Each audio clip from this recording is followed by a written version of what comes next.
আসসালামু আলাইকুম রহমতুল্লাহ। আজকে আপনাদের সাথে আলোচনা করব ডায়াবেটিস অ্যান্ড প্রেগন্যান্সি নিয়ে। ওভারঅল ডায়াবেটিসের প্রিভ্যালেন্স অনেক বেশি বেড়ে গেছে। এর বেশ কয়েকটি কমন কারণ হচ্ছে over nutrition, physical inactivity, stress in life, etcetera. এখন প্রেগন্যান্সিতে ফিজিওলজিক্যাল কিছু চেঞ্জ হয়, যে চেঞ্জগুলা ডায়াবেটিস মেলাইটাসকে আইদার অ্যাগ্রাভেট করে অথবা ডায়াবেটিস মেলাইটাস হতে হেল্প করে। তো এখন যদি প্রেগনেন্সির ফিজিওলজি ভালোভাবে জানা যায় এবং কি কি চেঞ্জ ডায়াবেটিস মেলাইটাসকে এনহেন্স করে, সেটা তাহলে আমরা ভালোভাবে বুঝতে পারবো এবং তখন আমরা ডায়াবেটিস ইন প্রেগনেন্সি ডায়াগনোসিস এবং ম্যানেজমেন্ট আমাদের ক্ষেত্রে ইজিয়ার হয়ে যাবে। তো চলুন প্রথমে আমরা ডায়াবেটিস অ্যান্ড প্রেগনেন্সি সম্পর্কে কিছু ফিজিও এবং প্যাথোলজিক্যাল বেসিস সম্পর্কে জেনে নেই। Changes in glucose metabolism in pregnancy. Maternal metabolism changes significantly during pregnancy. From about 8 weeks gestation, fasting blood sugar concentration decrease and reach a nadir by the end of the first trimester. অর্থাৎ 8 সপ্তাহের সময়ে fasting blood sugar concentration সর্বনিম্ন পর্যায়ে পৌঁছায়, maternal blood glucose concentration.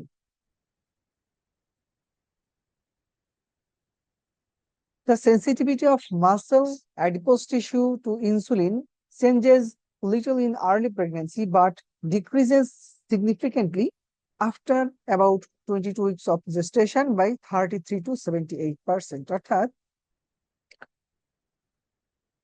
Muscle এবং adipose টিস্যুর যে insulin sensitivity, এটা আর্লি প্রেগনেন্সিতে খুব কমই চেঞ্জ হয়, বাট চেঞ্জ হয় কখন?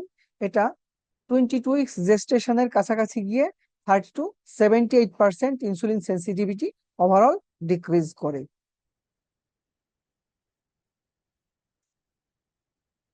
The precise mechanism underlying the insulin resistance of late pregnancy is uncertain, but it appears to be related to a combination of the following factors.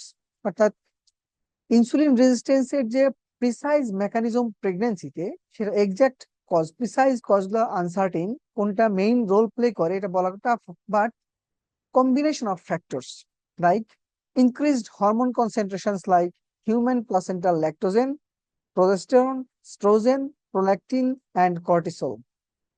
তো এই সকল hormone either anabolic অথবা catabolic hormone হয়ে বিভিন্নভাবে blood glucose concentration বাড়ায় insulin রেজিস্ট্যান্সের মাধ্যমে। এছাড়া increased free fatty acid concentrations like, এখন যখন ইনসুলিন রেজিস্ট্যান্স ডেভেলপ করে তখন ইনসুলিন যে হরমোন সেন্সিটিভ লাইপেজ এনজাইমকে ইনহিবিট করে অ্যাডিপোজ টিস্যুতে, কিন্তু যখন ইনসেনসিটিভিটি ডেভেলপ করে সে সময় হরমোন সেন্সিটিভ লাইপেজ ইনসুলিন দ্বারা আর ইনহিবিটেড হয় না, ফলে ফ্যাটি অ্যাসিড আর লিপিড লাইপোলাইসিস হয়ে ফ্যাটি অ্যাসিডে কনভার্ট হয়। এই ফ্যাটি অ্যাসিডটার কনসেন্ট্রেশন বেড়ে যাওয়ার কারণে ম্যাটারনাল ব্লাড গ্লুকোজ আর অ্যাবনর্মাল গ্লাইসেমিয়া ডেভেলপ করতে পারে। যদি ওই ফ্রি ফ্যাটি অ্যাসিড কনসেন্ট্রেশনটা maternal blood sugar maintain and fetal blood sugar মেইনটেইনের জন্য ফাস্টিং স্টেটে ইম্পর্টেন্ট।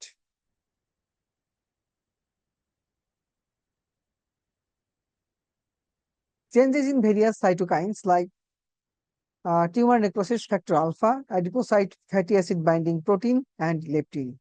এই সকল ফ্যাক্টর এর কারণে maternal muscle and adipose tissue and লিভারে ইনসুলিন সেন্সিটিভিটিটা ডিক্রিজ করে এবং তখন ব্লাড গ্লুকোজটা অ্যাবনর্মালি থাকে অথবা হাই থাকে, যেটা জেস্টেশনাল ডায়াবেটিস মেলাইটাসে কন্ট্রিবিউট করে। One of the most important factor, maternal weight gain. Non-obese women gain 3.5 kg of fat on average during a normal pregnancy. Only fat gain হয় normal pregnancy তে 3.5 kg. So huge amount fat. তো আমরা জানি আমাদের ফ্যাটটা দুই রকমের আছে। Subcutaneous fat. Subcutaneous deposits increase and provide a ready source of calories to the fetus and mother.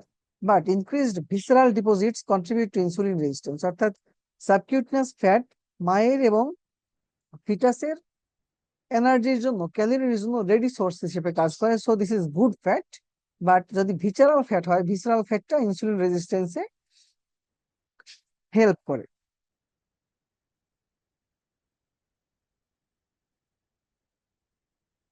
তো এই সকল কারণে যখন ম্যাটারনাল ইনসুলিন ইনসেনসিটিভিটি ডেভেলপ করে, ব্লাড গ্লুকোজ বাড়তে থাকে, এর রেসপন্সে প্যানক্রিয়াটিক বেটা সেল থেকে বেশি বেশি ইনসুলিন আসতে থাকে।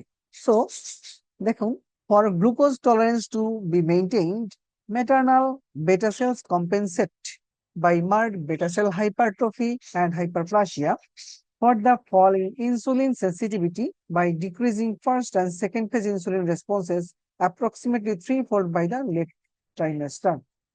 অর্থাৎ এই ইনসুলিন ইনসেনসিটিভিটি ডেভেলপ করে, ডেভেলপ করবার কারণে ম্যাটারনাল ব্লাড গ্লুকোজ বাড়ে। এই ম্যাটারনাল ব্লাড গ্লুকোজ বাড়ার কারণে প্যানক্রিয়াটিক বেটা সেল থেকে আরো বেশি ইনসুলিন আসতে থাকে। এই আরো বেশি ইনসুলিন আসতে নিয়ে সিক্রেট করতে গিয়ে প্যানক্রিয়াটিক বেটা সেল হাইপারট্রফি হয় এবং কিছুটা হাইপারপ্লাসিয়া হয়। এই হাইপারট্রফি হাইপারপ্লাসিয়ার কারণে ইনসুলিন সিক্রেশন বেড়ে যায় এবং ম্যাটারনাল গ্লাইসেমিয়া মেইনটেইন করবার চেষ্টা করে। এখন যে আমরা ইনসুলিন রেজিস্ট্যান্স এবং ম্যাটারনাল হাইপারগ্লাইসেমিয়া হয়, এটা অ্যাকচুয়ালি ফিটাস এর বেনিফিট সার্ভ করে দুইটা ওয়েতে।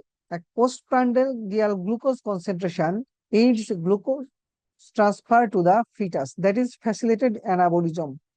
অর্থাৎ ব্লাড গ্লুকোজ কনসেন্ট্রেশন যখন বেড়ে যায়, তখন ফ্যাসিলিটেড অ্যানাবলিজম প্রক্রিয়াতে প্লাসেন্টা মাধ্যমে ফিটাসে ম্যাটারনাল ব্লাড গ্লুকোজ ট্রান্সফার হয়, যেটা ফিটাল এনার্জি সাপ্লাই করে। আরেকটা কজ হচ্ছে fasting state is also enhanced by maternal lipolysis. যেটা বললাম, ফাস্টিং স্টেটে হরমোন সেন্সিটিভ লাইপেজটা ইনসুলিন দ্বারা ইনহিবিট হয় না, এই জন্য ফ্যাট ব্রেকডাউন হয়ে ফ্যাটি অ্যাসিড সিক্রেশন হয়, which occurs in late pregnancy, with free fatty acids becoming the main maternal fuel substrate with diversion of glucose to the fetus. এই দুইটা প্রক্রিয়ার মাধ্যমে maternal blood glucose, high blood glucose, fetal glucose সাপ্লাইটা continuous রাখে। HbA1c and pregnancy. HbA1c values are lower in normal pregnancy than in the non-pregnant state, probably because of reduced fasting blood sugar level, shortened erythrocyte survival.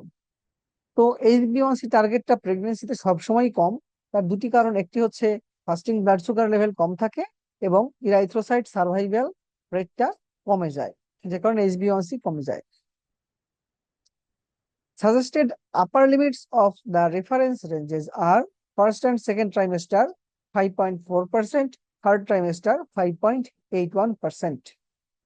The small increase in HbA1c in late pregnancy could be the consequence of developing iron deficiency. Late pregnancy তে যে HbA1c কিছুটা বেড়ে গেল, এর কারণ হতে পারে একটা হচ্ছে লেট প্রেগনেন্সিতে কিছুটা আয়রন ডেফিসিয়েন্সি ডেভেলপ করতে পারে। এখন ডায়াবেটিস এবং প্রেগনেন্সি, এইটা নিয়ে আমরা এত কথা বলছি কেন? এই কথা বলবার কারণ হচ্ছে প্রেগনেন্সিতে হাইপারগ্লাইসেমিয়া আর ডায়াবেটিসের বেশ কিছু অ্যাডভার্স ইফেক্ট আছে, যেটা ফিটাস এবং মায়ের উপরে ইম্প্যাক্ট ফেলে। সেই ইফেক্ট গুলো, অ্যাডভার্স আর সাইড ইফেক্ট, অ্যাডভার্স ইফেক্ট গুলো আমরা একটু জেনে নেই। Fertility and conception. Fertility is usually normal in women with type 1 diabetes. Type 1 ডায়াবেটিসে, প্রেগনেন্সিতে যদি টাইপ 1 ডায়াবেটিস থাকে, সেখানে ফার্টিলিটি খুব কমই এফেক্টেড হয়। বাট কিছু ক্ষেত্রে, যেমন delayed মেনার্কি in girls diagnosed before puberty is common, specially if diabetic control is poor. কোনো গার্লে যদি মেনার্কির পূর্বে ডায়াবেটিস ডায়াগনোসিস হয় বিফোর পিউবার্টিতে, তাহলে মেনার্কিটা ডিলেইড, অর্থাৎ তার পিউবার্টিটা ডিলেইড হতে পারে, ব্লাড সুগার কন্ট্রোলটা পুয়ার হয়। In typhoidem, subfertility is common due to overweight and insulin resistance enhances PCOS development. So, এই জন্য টাইপ 2 ডায়াবেটিস মেলাইটাসে সাবফার্টিলিটিটা কমন। congenital anomalies.